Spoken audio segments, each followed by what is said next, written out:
நீலகண்ட பறவையை தேடி என்ற ஒரு நாவல் இருக்கு. நேஷனல் புக் ட்ரஸ்ட் வெளியிட்டு இருக்கிறாங்க.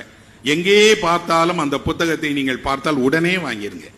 ஏனென்றால் உங்கள் வீட்டில் இருக்க வேண்டிய மிக முக்கியமான நாவல்களில் ஒரு நாவல் நீலகண்ட பறவையை தேடி. அதை எழுதியவருடைய பெயர் அதின் பந்தோபாத்யாயா. அவர் அதை ஒரு சிறுகதைகளாக எழுதினார். 20 சிறுகதைகளை எழுதி பின்பு அதை ஒரு நாவலாக மாற்றி எழுதினார். அந்த நாவலை போல வியப்பூட்டக்கூடிய ஒரு நாவலை நான் படித்ததே கிடையாது. நாவல் ஒரு வங்காளத்தினுடைய கிராமத்தில் நடக்கிறது. அந்த கிராமத்தில் இருக்கக்கூடிய ஒருவர் வசதியானவர் வெளிநாட்டு பெண் ஒருவரை திருமணம் செய்து கொள்ள ஆசைப்படுகிறார், காதலிக்கிறார். அந்த காதல் நிறைவேறாமல் போய் அதில் பித்து மனநிலை கொண்டு அந்த பித்தினுடைய வடிவமாக காதலையே ஒரு நீலகண்ட பறவையாக காணுகிறார். அந்த பறவை அவர் கண்ணுக்கு மட்டும் தெரிகிறது, அவரால் மட்டுமே பார்க்க முடிகிறது. காதல் என்ற ஒரு நீலகண்ட பறவையை பற்றிய அந்த நாவல் என்பது தமிழில் நான் அல்ல, என் முன்னோடிகள் அத்தனை படைப்பாளிகளும் வியந்து பேசுகிற நாவல் அது. இனி வரப்போகிற ஒரு படைப்பாளி யாராவது ஒருவர் நாவல் எழுத விரும்பினாலும் அவர் நீலகண்ட பறவையை படிங்கன்னு சொல்லுவேன்.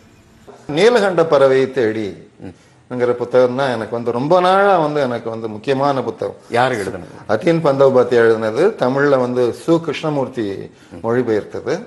நான் ஒரு படைப்பாளி என்றால், அல்லது நான் இன்னும் எழுதாத ஒரு நாவலை இனிமேல் நான் எழுதுவேன் என்றால், நான் நீலகண்ட பறவையை தேடி போன்ற ஒரு நாவலை நான் எழுத வேண்டும். அதன் உள் காட்டப்படுகிற அத்தனை உலகங்களையும், அத்தனை வாழ்வையும், அத்தனை மனிதர்களையும் நான் எழுதி காட்ட வேண்டும் அப்படிங்கிற மாதிரியான ஒரு முன்மாதிரியா இன்னும் எனக்கு இத்தனை வருடங்கள், 55 வருடங்கள் நான் எழுதிய பின்பும் கூட நீலகண்ட பறவை தேடி போன்ற ஒரு நாவலை நான் எழுத வேண்டும் என்கிற ஒரு ஆசை இருக்கிறது.